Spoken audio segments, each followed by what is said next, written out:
आज एक शिव भक्त दूसरे शिव भक्तों के पास आया है एक महान उद्देश्य की पूर्ति हेतु। हम तिरुपुर में महादेव को एक नगरी समर्पित करना चाहते हैं, किंतु वहां पर केवल हम 3 भाई वास करते हैं। यदि और नागरिक नहीं होंगे तो नगर कैसे बसेगा? इसलिए मैं यहां पर स्वयं ये चुनाव करने आया हूं कि कौन वहां का नागरिक बनने योग्य है और कौन नहीं।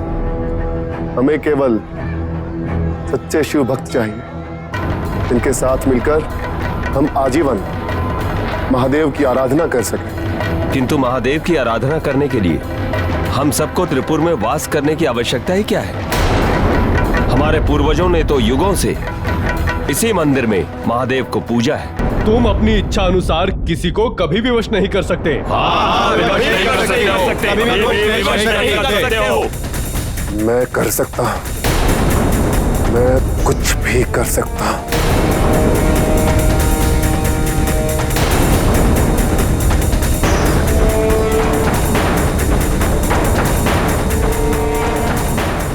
ले चलो इन्हें। त्रिपुर से उत्पन्न होने वाले संकट का उपाय केवल आप ही बता सकते हैं। उपाय केवल एक ही है, त्रिपुर का नाश।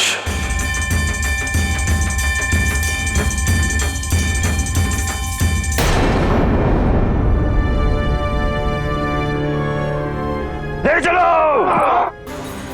सबको।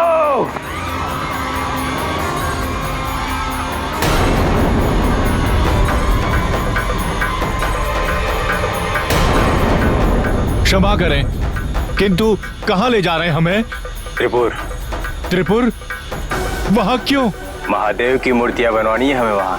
आप अपनी आवश्यकता बता दीजिए, हम यही मूर्तियां बनवा देंगे, आप आकर ले जाइएगा। हम अपने परिवार और अपनी भूमि छोड़कर नहीं जाएंगे। महादेव की सेवा करने से मना कर रहे हो पाखंडियों? ले चलो सबको।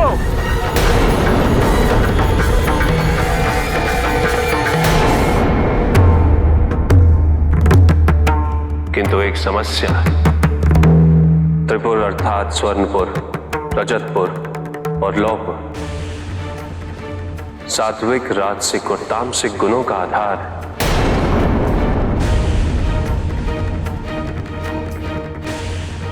यदि एक पुर का नाश किया तो शेष 2 पुरों से तीसरा पुर पुनः निर्मित हो जाएगा, क्योंकि रजस से सत्व जन्म लेता है, सत्व से तमस और तमस से रजस।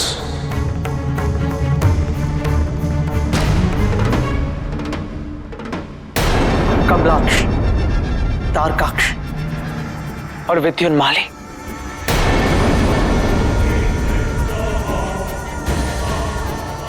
ये वही भूल करने जा रहे हैं जो एक समय मैंने की थी। पिताजी को ना समझने की भूल। इन्होंने तो अपने आराध्य के विरुद्ध ही युद्ध आरंभ कर दिया है और उन पर ही आक्रमण करने का दुस्साहस कर रहे हैं।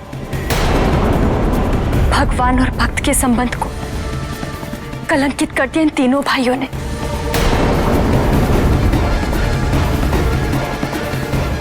इसका दंड उन्हें अवश्य मिलेगा।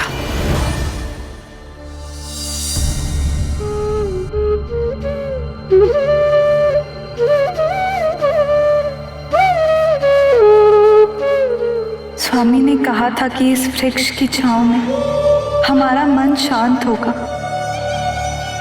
किंतु कार्तिकेय को भूलना संभव कहाँ है। वो हमारा पुत्र है, उसे जन्म दिया है हमने। आप यहाँ होते स्वामी तो हम अपनी व्याकुलता आपसे बांट लेते, किंतु आप भी नहीं हैं। हम करें तो क्या करें?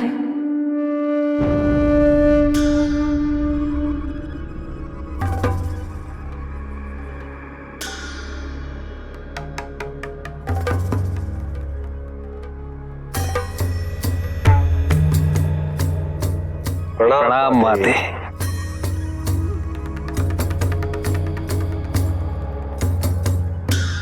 माते, हम अपनी एक समस्या के समाधान हेतु आपके पास आए हैं। कहिए ऋषि भृगु, हम आपकी सहायता अवश्य करेंगे। माते, असुरों और देवताओं का युद्ध सदैव चलता रहेगा। महादेव, भगवान विष्णु, ब्रह्मदेव, इनके होते हुए हमें सुरक्षा की चिंता करने की कोई आवश्यकता नहीं।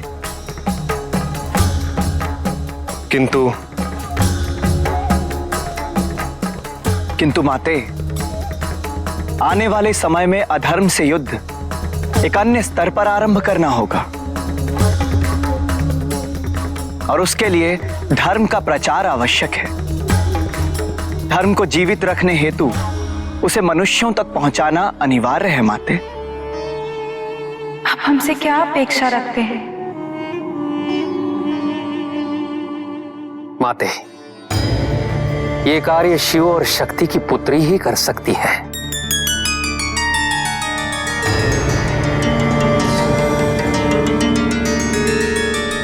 पुत्री?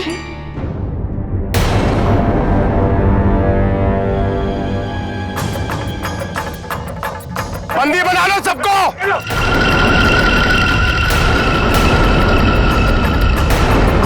अरे हमें बंदी क्यों बनाया जा रहा है? आखिर हमारा अपराध क्या है? तुम सब शिव भक्तों की भक्ति से प्रसन्न होकर हम तुम्हें अनाज उगाने जैसे व्यर्थ के कार्यों से मुक्त कराने आए हैं, ताकि तुम सब त्रिपुर में रहकर भगवान शिव की आराधना कर सको। हम अनाज नहीं उगाएंगे तो प्रजा खाएगी क्या? सबका पोषण कैसे होगा? प्रजा की चिंता महादेव पर छोड़ो। और वैसे भी ये मत समझना कि हम तुमसे अनुमति मांग रहे हैं। चलो ले चलो इन सबको। महादेव, नहीं चाहिए।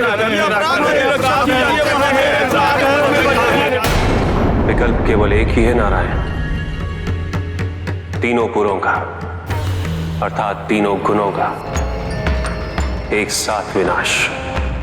किंतु तीनों का विनाश तो तभी संभव है जब वो तीनों एक रेखित हो। तारकश, विद्युन्माली और कमलाक्ष इस तथ्य से भली भांति अवगत हैं। वे तीनों पुरों को एक रेखित नहीं होने देंगे।